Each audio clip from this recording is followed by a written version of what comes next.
उपराष्ट्रपति जी श्री जगदीप धनखड़ जी से विनम्र अनुरोध करूंगा अपने मार्गदर्शन और उद्बोधन के लिए।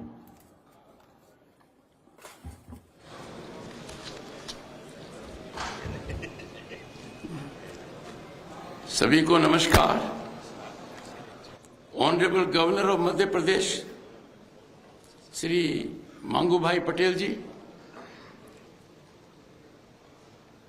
Honourable chief minister of Madhya Pradesh doctor Mohan Yadav, मनमोहक अभी आप पर हम सब ने देखा,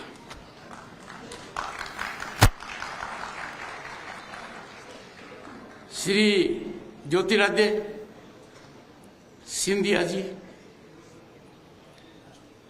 Honorable Minister of Communications and Department of Northeastern Region. For me, this is an occasion of emotion.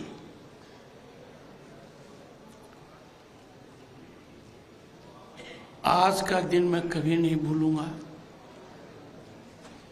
और कभी कल्पना नहीं की थी कि आज ऐसे कार्यक्रम में उपस्थित रहूंगा कि वो मेरे लिए सदा स्मरणीय रहेगा।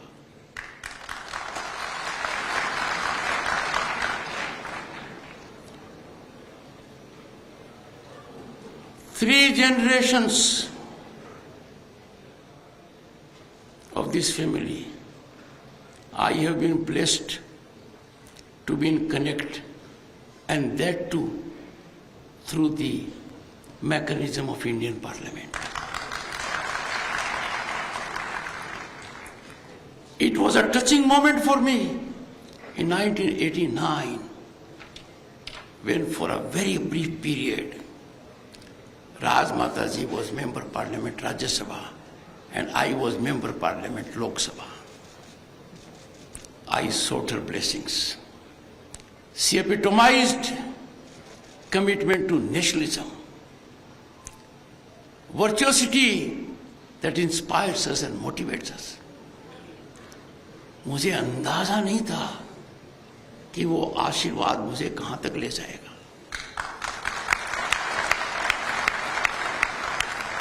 I had the great good fortune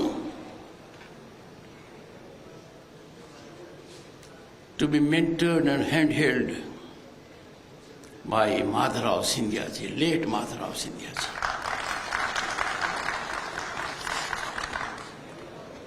Madhav भगवान विष्णु और कृष्ण के प्राथमिक उपनाम है। मेरे जैसे अनेक पार्लियामेंटेरियंस के वो माधव थे।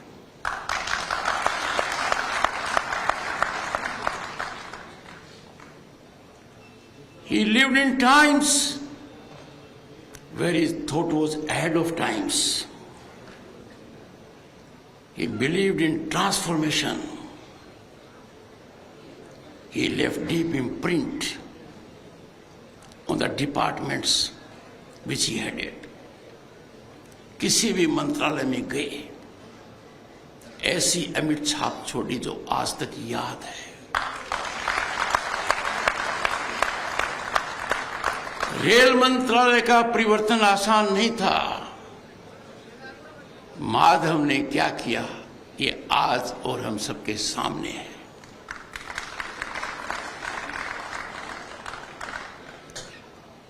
उनका आकर्षण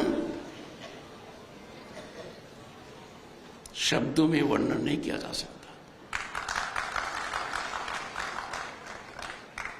बहुत भावुक क्षण है मेरे जीवन के, जब उन्होंने हिम्मत बंधाई। आदमी के जीवन में ऐसे संकट आते हैं, वज्रपात होता है, वो बर्दाश्त नहीं कर पाता है, जब अपने सबसे प्रिय को खो देता है। माधव का पहला फोन था।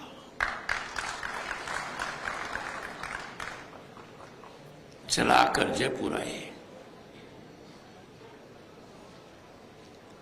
और आज विधि की रचना अजीब होती है। माधव की ज्योति के लौ का गर्माश मैं महसूस कर रहा हूं संसद में, शासन में। Friends, these are divine interventions. इसी पर हमारा विश्वास होता है कि जो 5000 साल की संस्कृति है, उसके दर्शन का निचोड़ है, वो समझने में बहुत समय लगेगा, पर दुनिया आज उस संस्कृति का लोहा मान चुकी है। जब मुझे ज्योतिरादित्य सिंधिया जी ने कहा, मैं अपने आप पर विश्वास नहीं कर पाया कि मैं उस महापुरुष की मूर्ति का अनावरण करूंगा जिन्होंने स्वतंत्र भारत में क्या कीर्तिमान स्थापित किया। मध्य भारत के राज प्रमुख बने वो अलग बात है, उन्होंने सरदार पटेल की भावना को देखते हुए, राष्ट्र भावना को देखते हुए, और आज सरदार पटेल जी की जयंती है, उनको नमन करता हूं मैं।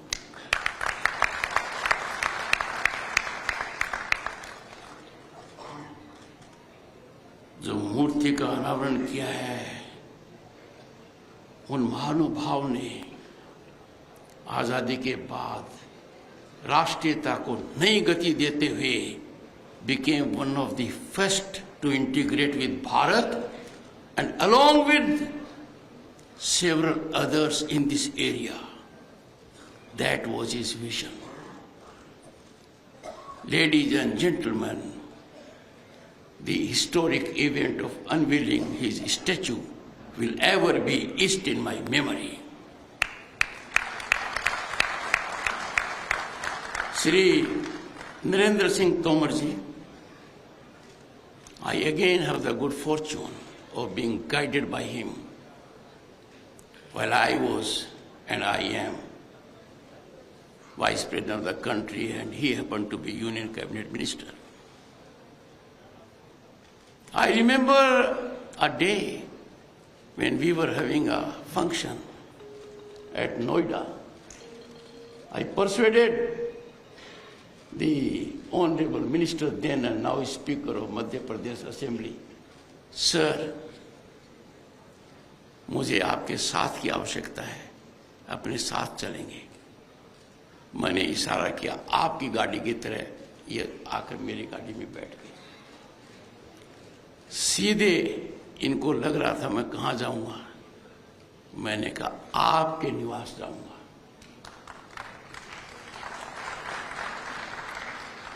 Honourable ministers Shri Tulsi Silawat, Shri Narayan Singh, Shri Inder Singh Parmar, Shri Rakesh Shukla, and the Vice Chancellor Professor Avinash Tiwari, distinguished guests and my dear friends. By friends I mean young boys and girls, and those who are on the bank benches. My message to you, you are not backbenchers, you are just on backbenches.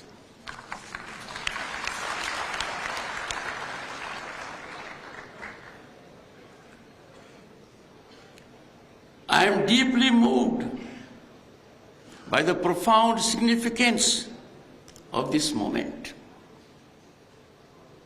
It is easy to imagine now that things have taken place.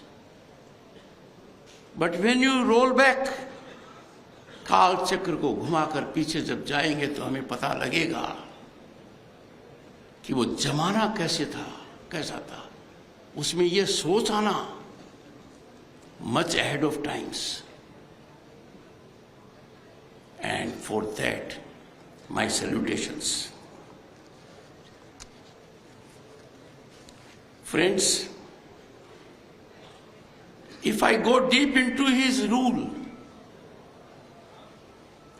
it embodied the confluence of foresight, courage, compassion, ushering in unprecedented public welfare and social progress. primarily focusing on education. I fully subscribe to the view of Honorable Minister Jyoti Raje Scindia. Education is the most impactful mechanism of transformation. Education brings about equality and cuts into inequities. Education alone can be put as a fragrance and nectar of democracy. Education makes us aware of human existence, human dignity, and our belief in prosperity of the planet. And when someone focuses on this, हमारे मन में एक ही विचार आता है, आदर भाव का, सम्मान का। ऐसी शख्सियत हमारे लिए प्रातः पूजनीय, सदैव आदरणीय है।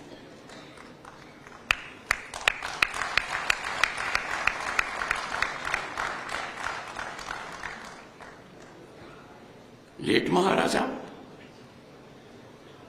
was a rare confluence of extraordinary energy and unwavering commitment. He embodied the true spirit of service to the public at large and nation building. Look at the journey he had post-independence. No time was lost in nurturing the spirit of nationalism. No time was lost in blossoming it. And that is why Scindia family is amongst very few families in the country and the world to be so organically associated with democratic process. But what is more outstanding is that the contributions members of this family are making and have made is in premium category. Yesterday, I had the good fortune to attend a program, and that again, fortunately, friends, was a journey of 6 decades, as is for this university. And the Honorable Minister, Mr. Jyoti Scindia ji, had so enthused that the entire human resource present before me was in sync with his enthusiasm. I came out invigorated, enthused. A leader is one who doesn't think of the moment. He thinks of the future. A plan or a scheme is of the moment, but vision is something for larger strength. और समय क्या चाहता है? बदलाव होकर रहेगा। परिवर्तनशील दुनिया है। सोक्रेटिस से पहले ग्रीक के एक फिलोसोफर हिराक्लिटस ने कहा था, The only constant in life is the change. और उदाहरण स्वरूप उन्होंने प्रस्तुत किया कि एक व्यक्ति 2 बार एक नदी में प्रवेश नहीं कर सकता। उसने व्याख्या की, क्योंकि न तो वो व्यक्ति वैसा है जब पहली बार नदी में गया था, और न नदी है। Boys and girls, let me tell you, if you ever have the experience, and you must have, of standing in running water or a river, to be at the same place, you will have to constantly move your feet, otherwise you will be swept. और बड़ी प्रसन्नता का विषय है कि शिक्षा जो अत्यंत महत्वपूर्ण है, प्रधानमंत्री नरेंद्र मोदी जी ने 3 दशक के बाद एक ऐसी राष्ट्रीय शिक्षा नीति का निर्माण किया जो भारत के भविष्य को सुरक्षित करती है। पश्चिम बंगाल के राज्यपाल की हैसियत से मुझे इसका ज्ञान बोध है। Stakeholders in thousands gave in their inputs, and then we had this policy. इस पॉलिसी पर जिस चीज का ध्यान दिया गया है, मैं मानकर चलता हूं कि ये महाविद्यालय, विश्वविद्यालय will take lead in executing the policy to the last mile. आज के दिन दुनिया बदल चुकी है। एक जमाना था मेरे जैसे लोगों का टेलीफोन के लिए बड़ा प्रयास करते थे, स्टेटस सिंबल था। आज कोई करता है? फिर जमाना आया टेलीफोन बूथ का, कहां गायब हो गई? कभी कल्पना की थी कि इस भारत में हर व्यक्ति के पास स्मार्टफोन होगा? कभी सोचा था कि जब ये टेक्नोलॉजी आई तो हमारे यहां 2 निर्माता थे, आज हमारे निर्माता 100 से ज्यादा हैं और हम निर्यात करते हैं? कभी नहीं सोचा था। Boys and girls, we are living in times of hope and possibility. आज के दिन आप अपनी प्रतिभा चमका सकते हो, क्योंकि ऐसी व्यवस्था का निर्माण हो चुका है where you can fully exploit your potential and realize your dreams and aspirations. और ऐसा क्यों है? क्योंकि बॉयज एंड गर्ल्स आज के नवयुग को सबसे ज्यादा चिंता रहती है कि मेरी प्रतिभा का आकलन कहीं भ्रष्टाचार तो नहीं खा गया, मेरी प्रतिभा का आकलन कहीं सिफारिश से तो नहीं हो रहा है। और यह स्थिति आ गई है कि कानून के सामने समानता, जिसमें कुछ लोगों का विश्वास नहीं था, वो अपने आप को कानून से ऊपर समझते थे कि कानून हमारा क्या कर लेगा। आज उनको कानून की गर्माश महसूस हो रही है। एक जमाना था, और ज्यादा समय नहीं हुआ है, याद कर सकते हो, बिना एक्स्ट्रा लीगल मीन्स के, बिना करप्शन के कॉन्ट्रैक्ट जॉब और अपॉर्चुनिटी मिल ही नहीं सकती थी। एक बदलाव देखिए आप, क्योंकि अगली बात कह रहा हूं वो आपको समझ में अच्छी तरह आएगी। बदलाव पूछिए अपने दादा दादी से, नाना नानी से। वो बिल बिजली का देते थे, लाइन में खड़े होना पड़ता था। रेलवे की टिकट के लिए लाइन में खड़ा होना पड़ता था। सरकारी कर्मचारी को छुट्टी लेनी पड़ती थी। पासपोर्ट को अप्लाई करना एक अजीब बात थी, और बैंक में अकाउंट खोलना सपना था। These mega transformative things are now ground reality on account of technology. पर अब क्या है? अब ये टेक्नोलॉजी बहुत फास्ट बदल रही है। तो नई तकनीकी आ रही है, जिसको परिभाषित कर सकते हैं artificial intelligence, internet of things, machine learning, blockchain and the kind. ये बहुत जल्दी बदल रही है, ये हमें भी बदलाव ला रही है। पर ऐसी संस्थाओं का परम कर्तव्य है कि वो शोध कर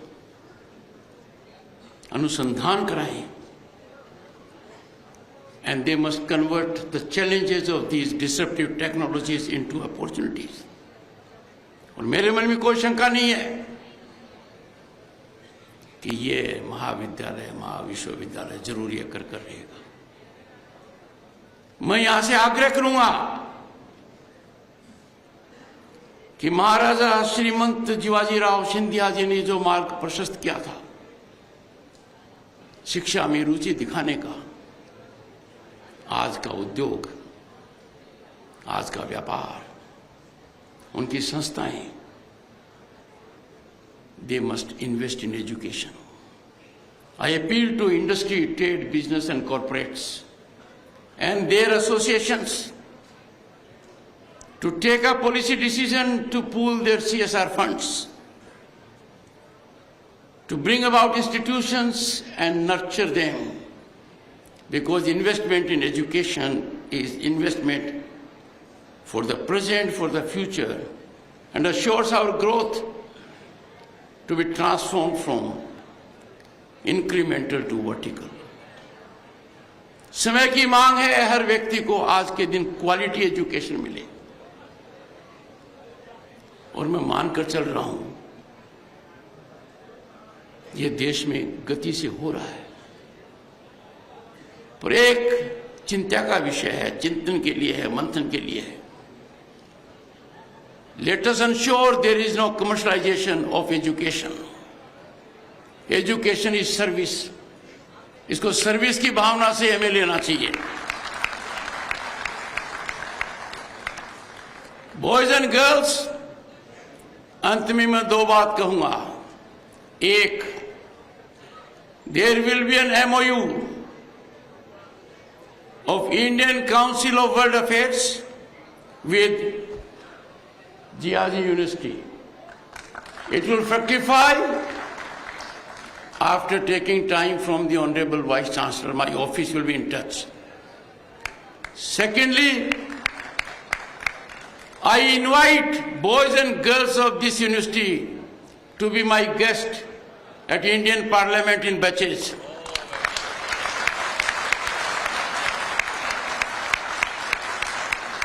That will give me an occasion to interact with you there. I can see the smile, I appreciate it. And boys and girls, you will be happy to note this is ongoing exercise. पर एक बात ध्यान रखिए, न्योते में देरी नहीं करनी चाहिए.